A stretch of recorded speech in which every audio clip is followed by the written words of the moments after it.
ಉಡುಪಿಯಲ್ಲಿ ಬಾಗಲಕೋಟೆ ಮೂಲದ ದಂಪತಿಯ ಮಗುವನ್ನ ಅಪಹರಣ ಮಾಡಲಾಗಿದ್ದು, ಅಪಹರಣ ಮಾಡ್ತಾ ಇರುವ ದೃಶ್ಯ ಖಾಸಗಿ ಬಸ್ ನಿಲ್ದಾಣದ ಬಳಿ ಇರುವಂತಹ ಸ್ಥಳೀಯ ಸಿಸಿಟಿವಿಯೊಂದರಲ್ಲಿ ದಾಖಲಾಗಿದೆ.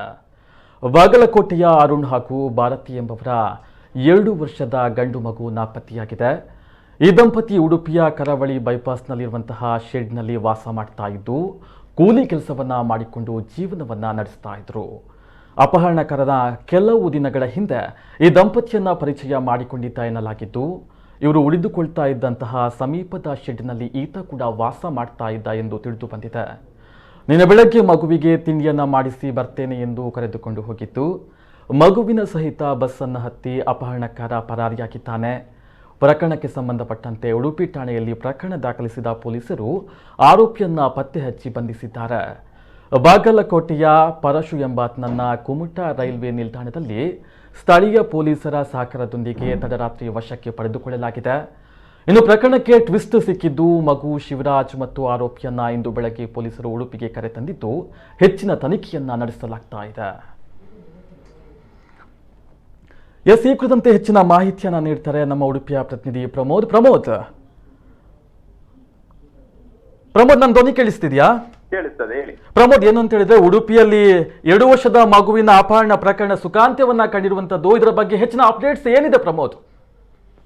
ಖಂಡಿತವಾಗಿಯೂ ಉಡುಪಿಯಲ್ಲಿ ಏನು ಮಗುವನ್ನು ಅಪಹರಣ ಮಾಡಿದಂತಹ ಪ್ರಕರಣ ಇವತ್ತು ಸುಖಾಂತ್ಯಗೊಂಡಿದೆ ಅಂತ ಹೇಳ್ಬೋದು. ಅಂದ್ರೆ ಇಲ್ಲಿ ಏನಾಗಿದೆ ಅಂತ ಹೇಳಿದ್ರೆ, ಭಾರತಿ ಎಂಬವರು ತಾಯಿ ಇವರು ಕರಾವಳಿ ಬೈಪಾಸಿನ ಜೋಪಡಿಯಲ್ಲಿ ಇವರು ವಾಸವಾಗಿರ್ತಾರೆ. ಅಂದ್ರೆ ಈ ಒಂದು ಜೋಪಡಿಯಲ್ಲಿರುವಂತಹ ಸಂದರ್ಭದಲ್ಲಿ ಈ ಒಂದು ಏನು ಅಪಹರಣಕಾರ ಇದ್ದಾನೆ, ಈ ಒಂದು ಮಗುವನ್ನು ನಾನು ಮಗುವಿಗೆ ಚಹಾ ಕುಡಿಸಿಕೊಂಡು ಬರ್ತೇನೆ ಅಂತ ಹೇಳಿ ಹೇಳ್ಕೊಂಡು ಮಗುವಿಗೆ ಕರ್ಕೊಂಡು ಹೋದವ ಅಲ್ಲಿಂದ ಅಪಹರಣ ಮಾಡಿದ್ದ ಅಂತ ಹೇಳ್ಬೋದು. ಅಂದ್ರೆ ಈ ಒಂದು ಅಪಹರಣದ ಹಿಂದೆ ಸಾಕಷ್ಟು ಒಂದು ತಿರುವು ಪಡೆದುಕೊಂಡಿದೆ ಅಂತ ಹೇಳ್ಬೋದು. ಅಂದ್ರೆ ಇಲ್ಲಿ ಈ ಏನು ಭಾರತಿ ಎಂಬ ಆಕೆಗೆ ಈಗಾಗ್ಲೇ ವಿವಾಹವಾಗಿದ್ದು ಗಂಡ ತೀರ್ಕೊಂಡಿದ್ದಾನೆ. ಅದರ ನಂತರ ಇನ್ನೊಂದು ಮದುವೆ ಆಗ್ತಾಳೆ. ಆ ಸಂದರ್ಭದಲ್ಲಿ ಅವರಿಗೆ 2 ಮುದ್ದಾದ ಅವಳಿ ಮಕ್ಕಳು ಜನನ ಆಗ್ತದೆ. ಅದರ ನಂತರ ಒಂದು ಮಗುವನ್ನು ತಮ್ಮ ಊರಲ್ಲಿ ಬಿಟ್ಟಿರ್ತಾರೆ, ಮತ್ತೊಂದು ತಮ್ಮ ಜೊತೆಯಲ್ಲೇ ಇರಿಸ್ಕೊಂಡಿರ್ತಾರೆ. ಅಂದ್ರೆ ಇಲ್ಲಿ ನಂತರ ಏನು ಈ ಒಂದು ಅಪಹರಣಕಾರ ಇರ್ತಾನೆ, ಅವರ ಒಂದು ಗೆಳೆತನ ಈ ಒಂದು ಇವರಿಗೆ ಆಗುತ್ತೆ. ಈ ಒಂದು ಅಪಹರಣಕಾರನ ಹಿಂದೆ ಸಾಕಷ್ಟು ಈ ಹಿಂದೆ ಕೂಡ ಒಂದು ಪ್ರಕರಣಗಳು ದಾಖಲಾಗಿ ಇತ್ತೀಚೆಗಷ್ಟೇ ಏನು ಹಿರಿಯಡ್ಕ ಜೈಲಿನಿಂದ ಬಿಡುಗಡೆ ಆಗಿರ್ತಾನೆ. ಈ ಒಂದು ಮಗುವನ್ನು ಅಪಹರಣ ಮಾಡಿದಂತ ಏನು ಇರ್ತಾನೆ, ಇವರಿಗೆ ಒಂದು ಅವರ ಒಂದು ಪರಿಚಯದವನಾಗಿರ್ತಾನೆ. ಆದ್ರೆ ಮಗುವನ್ನು ಅಲ್ಲಿಂದ ಅಪಹರಣ ಮಾಡಿದವರು ನೇರವಾಗಿ ಕಲ್ಯಾಣಪುರಕ್ಕೆ ಕರ್ಕೊಂಡು ಹೋಗ್ತಾನೆ ಬಸ್ಸಲ್ಲಿ. ಅಲ್ಲಿಂದ ಕಾರವಾರಕ್ಕೆ ಹೋಗಿ ಅಲ್ಲಿ ಏನು ಇದು ಪ್ರಕರಣ ದಾಖಲಾದ ನಂತರ ಪೊಲೀಸರ ತನಿಖೆ ಚುರುಕಾಗುತ್ತೆ. ಅದರಿಂದ ಈ ಒಂದು ಏನು ಕಾರವಾರ ಮತ್ತೆ ಭಟ್ಕಳ ಈ ಭಾಗಕ್ಕೆ ಪೊಲೀಸರಿಗೆ ಮಾಹಿತಿ ಮುಟ್ಟಿಸಿದ ನಂತರ ಏನು ಭಟ್ಕಳ ರೈಲ್ವೆ ನಿಲ್ದಾಣದಲ್ಲಿ ಆ ಕಡೆ ರೈಲ್ವೆ ನಿಲ್ದಾಣದಲ್ಲಿ ಈತನನ್ನು ಹಿಡಿಯಲಾಗ್ತದೆ. ತದನಂತರ ಈಗ ಈತನನ್ನು ಉಡುಪಿಗೆ ಮಗುವಿನ ಸಮೇತ ಉಡುಪಿಗೆ ಕರ್ಕೊಂಡು ಬರ್ತಾರೆ. ಈಗ ಉಡುಪಿಯ ನಗರ ಪೊಲೀಸ್ ಠಾಣೆಯಲ್ಲಿ ವಿಚಾರಣೆ ನಡೆಸಿದ ನಂತರ ಮಗುವನ್ನು ಈಗ ಏನು ಮಕ್ಕಳ ರಕ್ಷಣಾ ಘಟಕದ ಸುಪತ್ತಿಗೆ ಮಗುವನ್ನು ಕೊಟ್ಟಲಾಗಿದೆ. ನಂತರ ಈ ಒಂದು ಏನು ಗಂಡ ಹೆಂಡತಿ ಇದ್ದಾರೆ ಅವರಿಗೆ ಇಲ್ಲಿ ಸ್ಥಳೀಯವಾಗಿ ಈಗ ಸ್ಟೇಷನ್ ಅಲ್ಲಿ ಅವರನ್ನೊಂದು ವಿಚಾರಣೆ ಆಗ್ತಾ ಇದೆ. ಅಂದ್ರೆ ಇಲ್ಲಿ ಎಲ್ಲೊಂದು ಕಡೆ ಇವರ ಏನು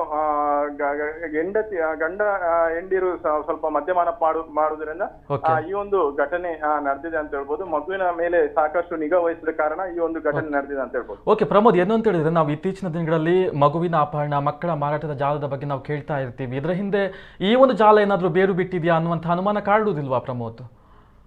ಖಂಡಿತವಾಗಿಯೂ ಈ ಒಂದು ಪ್ರಕರಣ ದಾಖಲಾದಾಗ ಪೊಲೀಸ್ ಇಲಾಖೆಯ ಅಧಿಕಾರಿಗಳಿಗೂ ಕೂಡ ಅದೇ ಒಂದು ಏನು ಮಕ್ಕಳ ಅಪಹರಣಕಾರರು ಈ ಒಂದು ಮಗುವನ್ನು ಅಪಹರಣ ಮಾಡಿರ್ಬೋದು ಎಂಬ ಶಂಕೆ ಆಗಿತ್ತು. ಆದ್ರೆ ಈ ಒಂದು ಪೊಲೀಸರವರು ಏನು ಅಪಹರಣಕಾರನನ್ನು ಹಿಡಿದ ನಂತರ ಕೆಲವೊಂದು ತನಿಖೆಯ ನಂತರ ಸಾಕಷ್ಟು ಏನು ವಿಷಯಗಳು ಬಯಲಾದಾಗ ಈ ಒಂದು ತನಿಖೆ ಅವರೊಟ್ಟಿಗಿದ್ದ ಒಂದು ಏನು ವ್ಯಕ್ತಿಯೇ ಈ ಒಂದು ಅಪಹರಣ ಪ್ರಕರಣದಲ್ಲಿ ಭಾಗಿಯಾಗಿದ್ದಾನೆ. ನಂತರ ಈ ಮಗುವಿಗೆ 2 ವರ್ಷ ಹಿಂದ್ಗಡೆ ಈ ಒಂದು 2 ಮಗುವನ್ನು ಈ ತಂದೆ ತಾಯಿಗಳು ರಸ್ತೆ ಬದಿಯಲ್ಲಿ ಕುಡಿದು ಬಿದ್ದಿರುವ ಸಂದರ್ಭದಲ್ಲಿ ಸ್ಥಳೀಯ ಸಮಾಜ ಸೇವಕರಾದ ನಿತ್ಯಾನಂದ ಒಲಕಾಡ್ ಅವರು ರಕ್ಷಿಸಿ ಅವರನ್ನು ಊರಿಗೆ ಕಳಿಸುವಂತ ಕೆಲಸ ಕೂಡ ಮಾಡಿದ್ರು. ಅಂದ್ರೆ ಅಲ್ಲೊಂದು ಕಡೆ ಇವರ ತಂದೆ ತಾಯಿಗಳ ವಿಪರೀತ ಮದ್ಯಪಾನವೇ ಇವರೊಂದು ಮಗುವಿಗೆ ಅಪಹರಣಕ್ಕೆ ಕಾರಣ ಆಗಿದೆ ಅಂತ ಹೇಳ್ಬೋದು. ಎಸ್, ಖಂಡಿತವಾಗ್ಲೂ ಪ್ರಮೋದ್, ಮಾಹಿತಿಗಾಗಿ ಧನ್ಯವಾದ. ಎಸ್, ಪ್ರಮೋದ್ ಅವರು ಹೇಳ್ತಾ ಇದ್ರು ಏನಂತ ಹೇಳಿದ್ರೆ ಮಕ್ಕಳ ಮೇಲೆ ನಿರ್ಲಕ್ಷ್ಯವನ್ನ ವಹಿಸಿರುವಂಥದ್ದು ಈ ಒಂದು ಪ್ರಕರಣ ಕಾಣ್ತಾ ಇದೆ. ಯಾಕಂದ್ರೆ ಮಕ್ಕಳ ಬಗ್ಗೆ ಜಾಗೃತಿಯನ್ನು ವಹಿಸ್ತಾ ಇದ್ರೆ ಇಂಥ ಒಂದು ಪ್ರಕರಣಗಳು ನಡೀತಾ ಇರಲಿಲ್ಲ. ಯಾಕಂದ್ರೆ ತಂದೆ ತಾಯಿಗಳು ಮದ್ಯಪಾನವನ್ನ ಮಾಡ್ತಾ ಇದ್ರು ಅನ್ನುವಂತಹ ಒಂದು ಮಾತನ್ನು ಹೇಳ್ತಾ ಇದ್ರು. ಒಟ್ಟಾರೆಯಾಗಿ ಈ ಒಂದು ಪ್ರಕರಣ ಸುಖಾಂತ್ಯವನ್ನ ಕಂಡಿದೆ ಅಂತಲೇ ಹೇಳ್ಬೋದು.